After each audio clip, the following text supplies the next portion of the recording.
Once upon a time, there was a little girl who was always either the shortest or the second shortest in her class.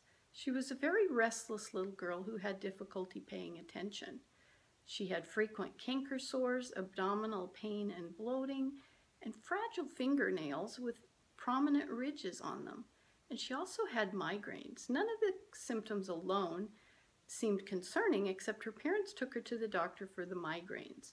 When the doctor couldn't find anything wrong that was causing the migraines, the father told the little girl that she was a hypochondriac. Well, of course, she didn't know what a hypochondriac was, and when he told her it was all in her head, she said, "Of course it is. It's a headache." As the little girl grew up, she went on to develop menstrual abnormalities, an autoimmune condition known as vitiligo, was diagnosed with irritable bowel syndrome, and eventually fibromyalgia. Being a studious individual who didn't respond well to drugs and knowing that drugs only mask the symptoms, she was determined to heal naturally and get to the cause of her issues. And eventually she discovered she had extreme gluten sensitivity.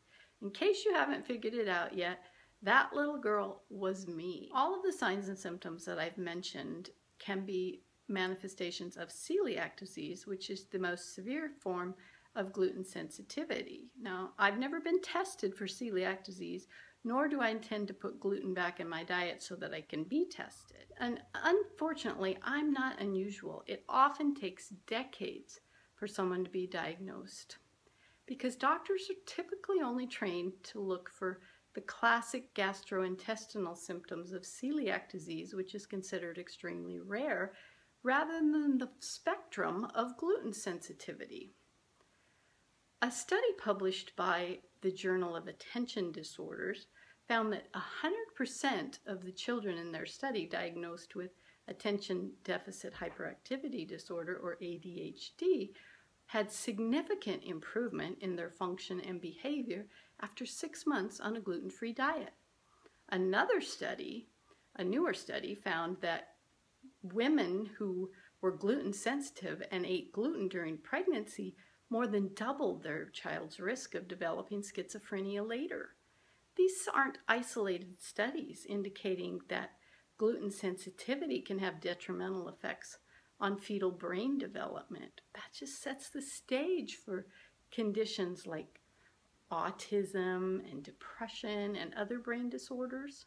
It's been suggested that all pregnant women be tested for gluten antibodies and avoid gluten during pregnancy if they have them.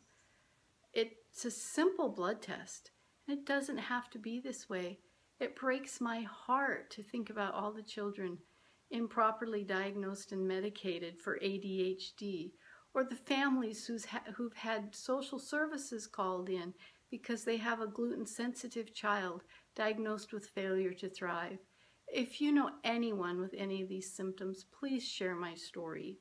And if you'd like more information about gluten sensitivity or testing, please contact me through my website at terriward.com. That's TERRIWARD.com. I'm Terri Ward, creating memories with meals.